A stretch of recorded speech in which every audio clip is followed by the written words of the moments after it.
আসসালামু আলাইকুম রহমতুল্লাহ, কেমন আছো সবাই? আজকে আমি তোমাদের সামনে আরও একটি কন্টেন্ট নিয়ে হাজির হয়েছি। এটাও দ্বিতীয় অধ্যায়ের অর্থাৎ জেনারেল ম্যাথের সেটের একটি সৃজনশীল। দেখো লিখে রেখেছি রাজশাহী বোর্ড 2023। এটাও এসএসসি পরীক্ষার্থী 2025 যারা রয়েছে তাদের জন্য খুবই গুরুত্বপূর্ণ একটি ম্যাথ। তো আজকে আমি এই ম্যাথটি সমাধান করব। চলো তাহলে শুরু করি। দেখো প্রথমে এখানে দেওয়া আছে x বিলংস টু x মৌলিক সংখ্যা এবং x less than or equal to 6, অর্থাৎ x এমন সংখ্যা নিতে হবে যেগুলো হতে হবে মৌলিক সংখ্যা। অর্থাৎ আমরা জানি মৌলিক সংখ্যা হলো 2, 3, 5, 6 মৌলিক সংখ্যা নয়। তার মানে আমরা নিতে পারবো মৌলিক সংখ্যা এবং 6 পর্যন্ত হতে পারবে। 6 তো আর মৌলিক সংখ্যা না, তাহলে আমরা নিব কি 2 নিব, 3 নিব এবং 5। এই তিনটা সদস্য হবে এম এর ক্ষেত্রে, এবং এন এর ক্ষেত্রে সদস্যগুলো দেওয়াই আছে, অর্থাৎ এলিমেন্টসগুলো দেওয়া আছে। আর এখানে আরও একটা দেখো এই উদ্দীপকে প্রশ্ন দেওয়া আছে। এখানে আর একটা, আর বলতে রিলেশন বোঝাইছে, অন্যয়। এখানে দেখো X comma Y such that X belongs to M, অর্থাৎ এক্স এর সদস্যগুলো এম এর মধ্যে থাকতে হবে এবং ওয়াই এর সদস্যগুলো এন এর মধ্যে থাকতে হবে। এবং সম্পর্কটা কীরকম হবে, যে ওয়াই এর মানটা হবে এক্স এর দ্বিগুণের সমান, তাহলে সেই মানগুলো আমরা নিতে পারবো। আশা করি বুঝতে পারছো। এখন আমরা শুরু করব ক নম্বরের সমাধান। সে সমাধান ক নম্বর, প্রশ্নের উত্তর আমরা করব এখন। দেখাও যে এম ও এন সেট দ্বয় পরস্পর নিশ্চেদ সেট নয়। দেখো এখানে একটু খেয়াল রাখতে হবে, নয় কিন্তু বলেছে। যদি বলতো নিশ্চেদ সেট কিনা তাহলে কিন্তু উত্তর হতো একরকম। এখন যেহেতু বলছে নিশ্চেদ সেট নয়, অর্থাৎ এখানে নিশ্চেদ বলতে বোঝায় যে দুইটা সেটের সাধারণ উপাদান যদি থাকে তাহলে সেটা নিশ্চেদ নয়। আর যদি সাধারণ উপাদান না থাকে, সাধারণ বলতে কি কমন, ইন্টারসেকশন, অর্থাৎ নিশ্চেদ কথা বললে আমাদের বুঝতে হবে যে আমাদেরকে ইন্টারসেকশন করতে হবে সেট দ্বয়কে। ইন্টারসেকশন করলে যদি সেটের মধ্যে ফাঁকা সেট আসে তাহলে নিশ্চেদ সেট, আর যদি ফাঁকা সেট না আসে, কোনো একটা সদস্য আসে, তাহলে নিশ্চেদ সেট নয়। তাহলে এখন আমরা দেখো যে এখানে এম এর মানটা বের করে নেব। দেওয়া আছে কি এম ইকুয়াল টু, দেওয়া আছে M equal to X such that X মৌলিক সংখ্যা, মৌলিক সংখ্যা এবং এক্স লেস দেন 6। তাহলে এখানে সদস্যগুলো কত কত হবে, 2 হবে, 3 হবে, 5 হবে, অর্থাৎ এম সেটের উপাদান হবে 2, 3, 5 এবং এন সেটের উপাদানগুলো দেওয়া আছে ওখানে।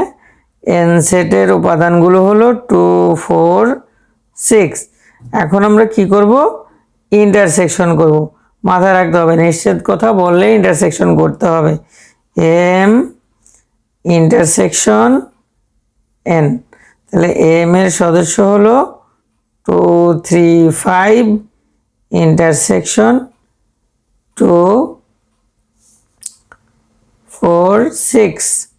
তাহলে কত হয় দেখো, এখানে কি কোনো সাধারণ কমন উপাদান রয়েছে কিনা? হ্যাঁ রয়েছে, এখানেও 2 আছে, এখানেও 2 আছে, তার মানে 2 হলো এখানে কমন উপাদান। যেহেতু কমন উপাদান রয়েছে তাহলে এটা কি সেট হবে, নিশ্চেদ সেট নয় হবে।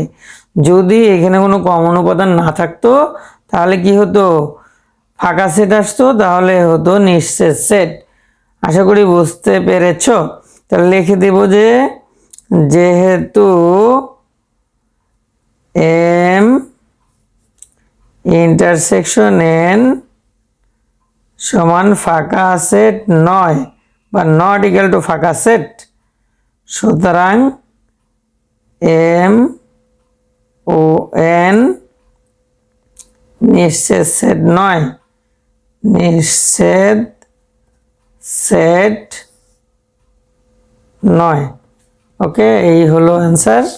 তো এবার আমরা 2 নম্বর যে ম্যাথটা রয়েছে এটা আমরা করব।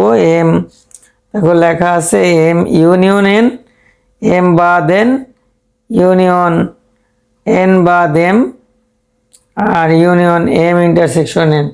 তাহলে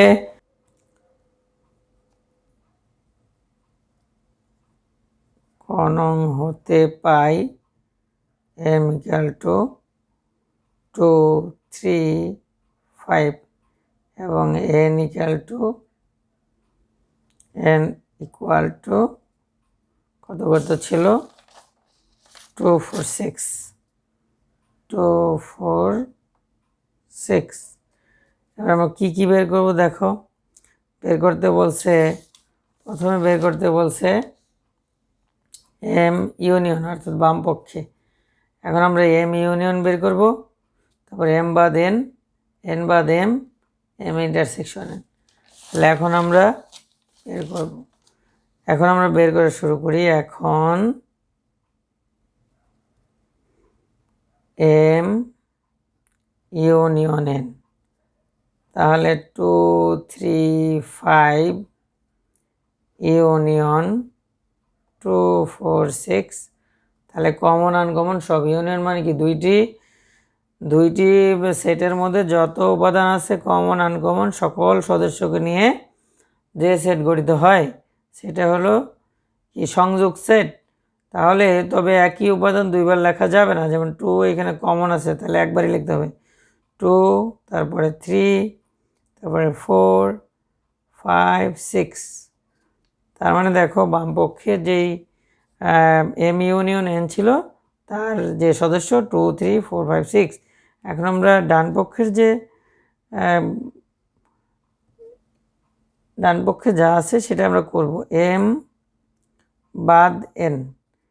তাহলে এম এর সদস্যগুলো লিখব 2, 3, 5 বাদ 2, 4, 6। তাহলে বাদ সেট বলতে যেগুলো এই দেখো পিছনে যেটা থাকবে অর্থাৎ এখানে এন এর সদস্য যেগুলো থাকবে সেগুলোর দেখতে হবে যে এম এর সদস্যের সাথে মিল আছে কিনা।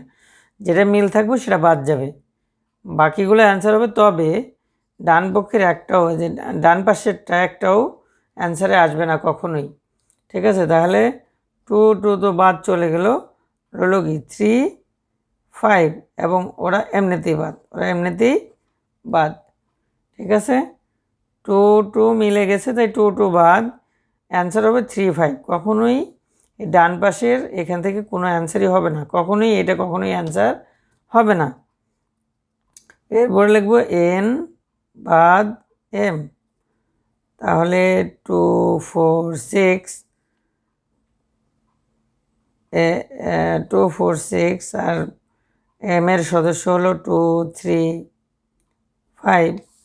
তাহলে এবার দেখো যে এখানেও কি 2, 2 মিল আছে আর 3, 5 এমনিতেই বাদ, অ্যান্সার হবে 4, 6। এবার আমরা করব লাস্ট ওয়ান, যে এম ইন্টারসেকশন এন। তাহলে এম ইন্টারসেকশন এন 2, 3, 5 ইন্টারসেকশন 2, 4, 6। তাহলে শুধু 2 কমন আছে, ইন্টারসেকশন শুধু 2 কমন। এখন আমরা দেখব যে সুতরাং এম বাদ এন ইউনিয়ন এন বাদ M union M intersection N, এই সবগুলো মিলে কি অ্যান্সার আসে। ঠিক আছে, তাহলে এম বাদ এন আসছে হলো কত আসছে দেখো, যে এখানে এম বাদ এন করেছি মানে 3, 5 আসছে। তাহলে লিখবো 3, 5 ইউনিয়ন এন বাদ এম কত আসছে 4, 6 4 আর 6 ইউনিয়ন এম ইন্টারসেকশন এন কত আসছে 2। তাহলে লিখবো 2। তাহলে এগুলো সবই সংযোগ সেট। দেখো ইউনিয়ন ইউনিয়ন ইউনিয়ন, তাহলে সংযোগ সেট হলে কি হবে, সবগুলো সদস্য হবে, তার মানে 2 হবে। 3 হবে, 4 হবে, 5 হবে, 6 হবে। এবার একটু মিলিয়ে দেখো যে এই হলো ডান পক্ষে 2 3 4 5 6 পেয়েছি আমরা, এবং বাম পক্ষে ছিল 2 3 4 5 6। তাহলে মিলে গেল আমাদের। সুতরাং আমরা লিখতে পারি, সুতরাং M union N equal to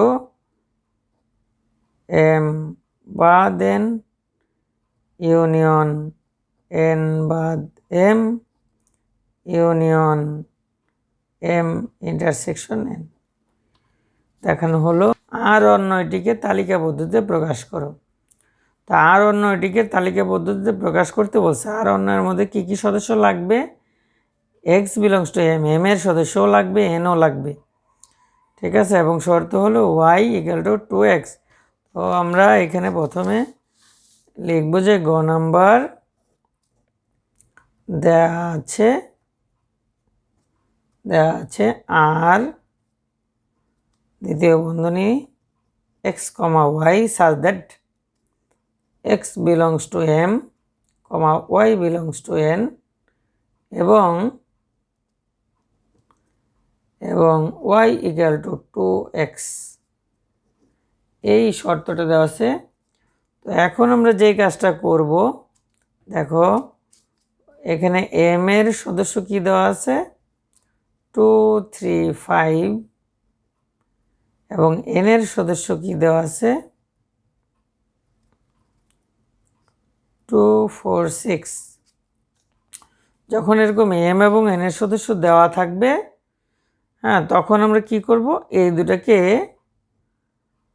cross গুণন অর্থাৎ কার্তেশীয় গুণন যেটা বলে সেটা করতে হবে। 2 3 5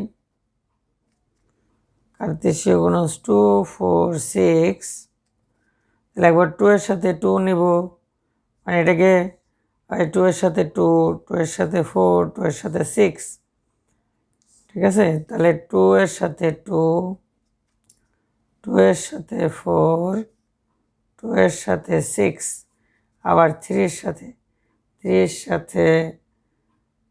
2, 3 এর সাথে 4, 3 এর সাথে 6, 5 এর সাথে 5 এর সাথে 2, 5 এর সাথে 4, 5 এর সাথে 6, দ্বিতীয় বন্ধনী দিয়ে আটকে দিতে হবে।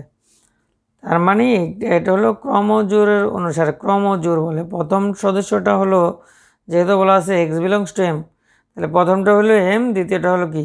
ওয়াই। প্রথমটা এম এর মান, দ্বিতীয়টা এন এর মান, অর্থাৎ এটা এক্স, এটা ওয়াই, অর্থাৎ এম এর সদস্য, যেহেতু এক্স এর সদস্য এম এর মধ্যে থাকতে হবে। তাহলে এখন আমরা কি করব? যেহেতু এখানে শর্ত বলে দিছে, যেহেতু শর্ত হলো y ইকুয়াল টু 2x, তাহলে আমরা এই শর্ত যারা যারা মানবে তাহলে তাদেরকে নিতে পারবো। অর্থাৎ x এর মানটাকে 2 দিয়ে গুণ করতে হবে। x এর মান কোনটা? এটা প্রথমটা হলো x, দ্বিতীয়টা কি? y। প্রথমটা x, দ্বিতীয়টা y, প্রথমটা x, দ্বিতীয়টা y। তাহলে আমরা দেখব যে x এর মানটাকে 2 দিয়ে গুণ করব। তাহলে এখানে আছে 2, যদি 2 দিয়ে গুণ করি 4, তাহলে এটা সমান হয় না, এটা নিতে পারবো না। তাহলে এইখানে দেখো আছে 2, এক্স এর মান গুণ করব 2 দিয়ে 4, তার মানে এটা নিতে পারবো। তাহলে আর এর সদস্য হবে 2 4। এরকম দেখো যেটা দ্বিগুণ হবে সেটা, এটা নেওয়া যাবে না, এটাও নেওয়া যাবে না, এটাও নেওয়া যাবে না, এইটা নেওয়া যাবে, কারণ 3কে 2 দিয়ে গুণ করলে 6 এর সমান হয়, অর্থাৎ 3,6। আর কোনোটা নেওয়ার এখানে আর কোনোটাই নেওয়া যাবে না। এই হলো আরকে তালিকা পদ্ধতিতে প্রকাশ করা হলো। যদি এখন বলে যে ডুম আর নির্ণয় করো, অর্থাৎ ডোমেন নির্ণয় করো, তাহলে আমরা এই যে প্রথম যে সদস্য সেটা হলো ডোমেন, সেকেন্ড যখন ডোমেন হবে তখন দ্বিতীয় বন্ধনী দিয়ে আবদ্ধ করতে হবে, কারণ এটা একটা সেট, আর এর পুরোটা হলো একটা সেট, কিন্তু এগুলা কি এক একটা ক্রমজোড়, অর্থাৎ কার্তেশীয় গুণজ করে আমরা পেয়েছি ক্রমজোড়।